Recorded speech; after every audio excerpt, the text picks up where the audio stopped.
Hello అండి అందరికీ welcome to Sirisha lifestyle channel. ఈ రోజు నేను ప్రతి శుక్రవారం మా ఇంట్లో ఏమేం పనులు చేసుకుంటానో మీ అందరితో షేర్ చేసుకుంటున్నాను. నిజానికి వాయిస్ ఓవర్ ఇవ్వడానికి నాకు గంట 2 గంటలు టైం పడుతుంది. ఇలాంటి పెద్ద పెద్ద యూట్యూబర్స్ ఇంకా లాంగ్ వీడియోస్ ఎలా పోస్ట్ చేస్తున్నారు, అంతసేపు ఎలా వాయిస్ ఓవర్ ఇస్తున్నారో కూడా నాకు అర్థం కావట్లేదు. సరే, ప్రయత్నిస్తే సాధించలేనిదంటూ ఏమి లేదు. నేను కూడా ప్రయత్నిస్తున్నా అలా మాట్లాడడానికి. ఈ రోజు అయితే శ్రావణ శుక్రవారం. ఈ వ్లాగ్ తీస్తున్నప్పుడైతే ఫ్రైడే కానీ సాటర్డే కానీ ఇంట్లో పప్పు వండుతాము. అదైతే ఈజీగా ఉంటుంది. జైతిగా ఒక విషయం చెప్పాలనుకుంటున్నా. అదేంటంటే స్నానం చేసి మాత్రమే వంట చేస్తా అని నేనైతే చెప్పను. ఎందుకంటే మార్నింగ్ లేచిన తర్వాత మేము వంట చేస్తాను. ఎందుకంటే తొందరగా పనికి వెళ్ళాలి. ఒక్కోసారి 5ంటికి కూడా పనికి వెళ్లాల్సి వస్తుంది. విషయం రోజు కూలి కష్టం మీద బతికే వాళ్ళకి బాగా అర్థమవుతుంది. ఇంకా వ్యవసాయం చేసే వాళ్ళకి కూడా అర్థమవుతుంది. ఇంకా ప్రతిరోజు టిఫినే చేయాలి అనే రూల్ ఏమీ లేదు. నాకు వీలున్నప్పుడు మాత్రమే టిఫిన్స్ చేస్తాను. మా ఇంట్లో మాత్రం ఎక్కువగా టిఫిన్స్ ఎవరు తినరు. నిజానికి ఒకప్పుడు ఎలాంటి టిఫిన్స్ ఉండేవి కాదు కదా. అయితే ఇప్పటికీ అదే మాట అంటుంది. ఆ టిఫిన్స్ గోల పక్కన పడితే పప్పు రోజు మాత్రం మా పిల్లలు ఎలాంటి టిఫిన్స్ ను అడగకుండా కమ్మగా తినేస్తారు. అంత టేస్ట్ గా ఉంటుంది కదా. మీలో ఎంతమందికి పప్పు అంటే ఇష్టం? నాకు, మా వారికి, మా ఇంట్లో అందరికి ఫేవరెట్ పప్పు మాత్రమే. ఈ రోజు మా పొలంలో అయితే మిరప చెట్లు వేస్తున్నారు. అందుకే మా వారు 4ంటికే లేచారు. పొలం పనులు స్టార్ట్ అయిన దగ్గర నుంచి మా వారికి అసలు కంటికే నిద్ర ఉండట్లా. తను లేచేసరికి నాకు కూడా నిద్ర పట్ల. ఎలాగో ఇప్పుడే లేచేసి తొందరగా ఇంట్లో పనులు స్టార్ట్ చేస్తే బెటర్ అనిపించింది. ఇంకా ఆ టైంకి మా వీధిలో మోటార్ వేయలేదు. ఇంకా మా తాతయ్య కూడా నాతో పాటు నిద్ర లేచి ఇలా చెయ్యాలి అలా చెయ్యాలి పొలం పనులని వివరిస్తూ ఉన్నాడు. తేడా మాత్రం నిన్న మా అత్తయ్య తీసుకొచ్చింది. అందుకే నాకు ఈ రోజు ఈజీగా అనిపించింది. మా బొడ్డోడు చూడండి, నేను లేచిన 10 నిమిషాలకే నాతో పాటు లేసాడు. ఇల్లంతా సదురుతున్నాడు. ఇలాగే చిన్నపిల్లలు ఉన్నారా? కామెంట్ చేయండి. ఇంకా తల్లికి ఈ చిన్నపిల్లలతో పెద్ద టాస్కే అవుతుంది. పొద్దున్నుంచి సాయంత్రం దాకా వాళ్ళు సదురుతుంటారు, మనం సదురుతూ ఉంటాం. మేము ఎప్పుడో నైట్ అంటుతాము, ఎప్పుడో ఒకసారి తోముతాను. ఎందుకంటే మా పిల్లలతో నైట్ పడుకునేసరికి 10, 11 అవుతుంది. ఎందుకలా అన్నానంటే ఒకళ్ళు ఇద్దరు పిల్లలు ఉంటేనే వాళ్ళిద్దరూ సేమ్ టైం కి పడుకోవడానికి ఎంతో కష్టపడిపోవాలి. 3 పిల్లలంటే మీరే అర్థం చేసుకోవాలి. ఒక పక్క అన్నం పప్పు ఉడికేస్తుంది. నేను బయట వాకిలి చిమ్ముకొని ముగ్గు పెట్టుకొని వచ్చాను. నెల కూడా తోమేసుకున్నాను, బెడ్ కూడా సదిరేసుకున్నాను. పొద్దున్నే 4ంటికి లేస్తే ఎన్ని బెనిఫిట్స్. బాగా లేచాడండి మా వాడు. పక్క ఫీడ్ చేస్తూనే మీతో వాయిస్ ఓవర్ ఇస్తూ మాట్లాడుతున్నా. ఈ బబ్బో తల్లి, నేను ఇక్కడ వాయిస్ ఓవర్ ఇవ్వాలి ప్లీజ్ తల్లి. సర్లే, ఇప్పుడైతే ఇంక బట్టలు ఉతికేస్తున్నా. ఆడవాళ్ళకి కష్టమైన పని ఏంటో తెలుసా? ఈ బట్టలు ఉతకడం. అన్నిట్లో మేము 5గురు ఉన్నాం. పొద్దున సాయంత్రం స్నానాలు చేస్తారు కాబట్టి డబల్ అవుతాయి. చిన్నప్పుడైతే అమ్మ బట్టలు పిండుతుంటే నేను పిండుతానమ్మా అని సరదా పడిపోతూ ఉండేదాన్ని. ఎందుకో తెలుసా? బట్టలు తడుస్తాయి కదా, అప్పుడు మళ్ళీ స్నానం చెయ్యొచ్చు. అలాగే మా పిల్లలు చేస్తున్నారు. ఏదో ట్రైపాడ్ పెట్టుకొని వీడియో తీస్తుంటే ఆ ట్రైపాడ్ ని కాస్త ఎరగొట్టేలాగా ఉన్నాడు మా పొట్టోడు. దగ్గరికి వెళ్తే చూడండి ఎలాంటి ఎక్స్ప్రెషన్లు ఇస్తున్నాడు. మా ఇంటికి బయటే పంపు ఉంటుంది. ఎన్ని నీళ్ళన్నా వస్తాయి అన్నమాట, మార్నింగ్ నైట్.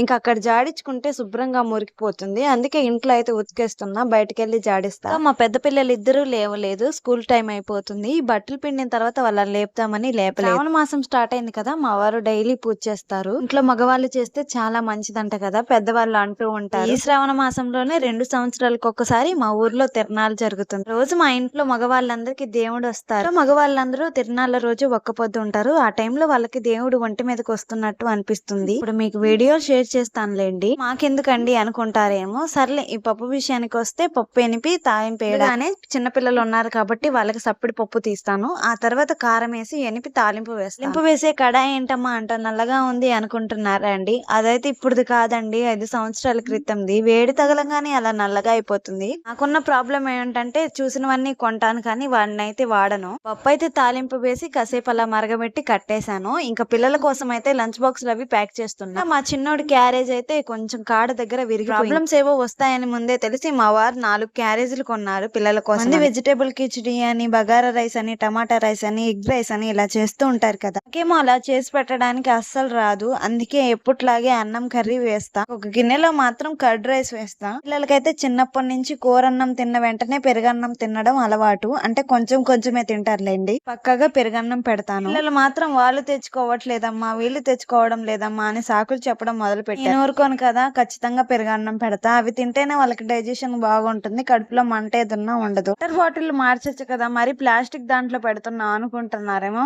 కొనాలండి, ఖచ్చితంగా కొంటాను steel bottle. Middle class mind ఎలా ఉంటుందంటే అన్నిటికీ డబ్బు సంగతి ఆలోచించాల్సి వస్తుంది, ఏది ఖర్చు పెట్టాలన్నా. పిల్లల కోసం మాత్రం మంచివే పెట్టాలి. పని చేసుకుంటున్నా మా బాబు అసలు డిస్టర్బ్ చేయకుండా బాగా ఆడుకుంటున్నారంటే దానికి కారణం ఏంటో తెలుసా? 2 చిన్న కుక్క పిల్లలు అన్నమాట. పిల్లలకైతే స్నానం చేయించక ముందే అన్నం అయితే తినిపిస్తా, బ్రష్ చేయించి ఉంటుందని చెప్పేసి. వాళ్ళ అన్నోళ్ళతో పాటు ఈ చిన్న బొట్ట కూడా తినేస్తున్నాడు. ఈ రోజు అసలే పప్పుని ఒక విషయం గురించి రిక్వెస్ట్ చేస్తున్నా. అదేంటంటే నాలాంటి చిన్న యూట్యూబర్స్ అందరికి బిగ్ షాక్ అయితే వచ్చింది. మానిటైజేషన్ రూల్స్ అన్ని మారిపోయాయి. 4000 గంటలు కాస్త 8000 గంటలు అయ్యాయి వీడియోస్ కి, లాంగ్ వీడియోస్ కి. ఇంకా షార్ట్ వీడియోస్ కి అయితే 10 మిలియన్స్ కాస్త 20 మిలియన్స్ అయిపోయాయి.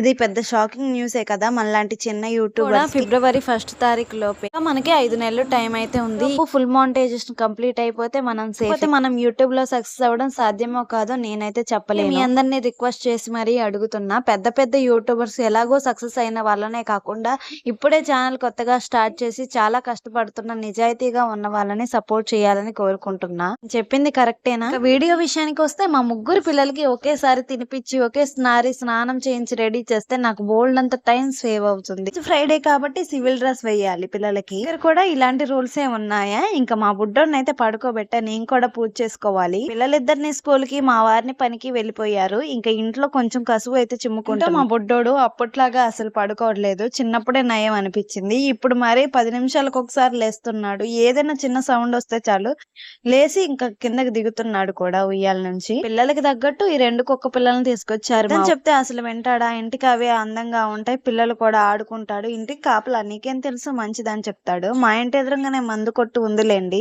నేను బయట వీడియోస్ షూట్ చేయాలన్నా చెయ్యను. ఆ దేవుణ్ణి కోరుకుంటూ ఉంటాను ఆ షాప్ ఎప్పుడు తీస్తారా అనేసి. ఇంటి ఎదురుగా షాప్ అంటే ఎంత ఘోరంగా ఉంటుందో మీరే అర్థం చేసుకోండి. నైట్ అయితే 11, 12 దాకా ఇంటి ఎదురుగా గోలగోలగా ఉంటుంది. అస్సలు పడుకోవాలన్న నిద్ర పట్టదు. మార్నింగ్ పాచికసువులు ఊడ్చి ఒకసారి బండ్లు కూడా తుడిచాను. మా వారు పూజ చేసుకోవాలి కాబట్టి. ఉన్న దగ్గర ఎలా ఉంటుంది చెప్పండి? అటు ఇటు హడావిడిగా ఉంటుంది. అది కాక మెయిన్ రోడ్ అయ్యేసరికి దుమ్ము వస్తూ ఉంటుంది. చేతనైనంత సేపు 2-3 సార్లైనా తుడుస్తూ ఉంటాయి. పనేమో కానీ మా వాడు అసలు నేను ఏ పని చేస్తున్నా 10 నిమిషాలకు ఒకసారి లేస్తూనే ఉన్నాడు. ఒక పక్క వాడిని ఊపుకుంటూ ఇంట్లో పనులన్నీ కంప్లీట్ చేసుకున్నా. పొద్దుననంగా పెట్టే కుక్క పిల్లలకి పాలు మళ్ళీ నా కోసం ఎదురు చూస్తూ నా వెనకే తిరుగుతా ఉన్నాయి. వీడియోలో చూస్తే మీకు అర్థమైపోయే. ఇల్లంతా శుభ్రం అయిన తర్వాత ఇలా ఒకసారి చూసుకుంటా నా ఇల్లు ఎలా ఉందా, ఏదైనా డ్యామేజ్ ఉందనుకోండి మళ్ళీ ఒకసారి చదువుతూ ఉంటా. నాకేంటో ఓసిడి పిచ్చి బాగా. ఇల్లు పాతకాలపు ఇల్లులేండి, అందుకే 3 గదులు ఇలా వరుసగా. ఇంట్లో కూర్చొని పిల్లలు అన్నం తింటున్నా 3 గదులు చెత్త అవుతాయి. అయ్యా ఇదే మంచి టైం, మా వాడు ఇంకా పడుకోనే ఉన్నాడని నేను స్నానానికి వెళ్ళేసి టైం 9 అయింది. ఇంకా గడపలు అయితే పూజించుకుంటున్నా. ఆల్రెడీ మా వారు పూజ చేసి వెళ్ళారు కాబట్టి నాకు చాలా పని తగ్గింది. వారు సాయంత్రం రాగానే పూజ చేసావుగా శారీ కట్టుకోవచ్చుగా అంటారు. మనకేమో శారీ అసలు కట్టుకుంటే ఇంట్లో పనులు చేయాలనిపించదు. అందుకే కంఫర్ట్ గా ఉంటుందని లూజ్ డ్రెస్సులు వేసుకుంటా. ఇంతకీ నా ముగ్గు ఎలా ఉందో కామెంట్ చేయండి. నైవేద్యం అయితే ఏమి చేయలేదు. పండు అయితే నైవేద్యం కింద పెట్టా. ఇంట్లంతా ధూపం వేసుకుంటున్నా. ధూపం వేసుకోవడం వల్ల పాజిటివ్ వైబ్స్ వస్తాయి కదా ఇంట్లో. ఆకలి చంపేస్తుంది. ఇంకా అందుకే కూర్చొని అన్నం పెట్టుకొని తింటున్నా. కరెక్ట్ గా ఆ టైంకే మా వారు వచ్చారు. మా పార కోసం, ఇంకోసారి పలుకు కోసం, ఇప్పుడైతే పాత చీరల కోసం మొత్తం 3 సార్లు వచ్చారన్నమాట. అన్నం తింటున్నా కానీ మా వారు ఈ రోజు ఒక్కపోద్దు, అసలు అన్నమే తినలేదు. రైతులు అంటేనే కష్టం అంటేనే రైతులు కదండి. ఇంకా అన్నం తిని అలా పడుకుందాం అనుకునే టైంకి కరెక్ట్ గా మా బుడ్డోళ్ళు లేసాడు. తగ్గట్టు ఈ కుక్క పిల్లలు కూడా వేసిన ముగ్గు 10 నిమిషాలు కూడా ఉంచలా, మొత్తం పాడు చేసి మర్చిపోయా. మీకు ఇంతకీ ఎలాంటి వీడియోస్ కావాలో కామెంట్ చేసి చెప్పరు please. Thank you for watching.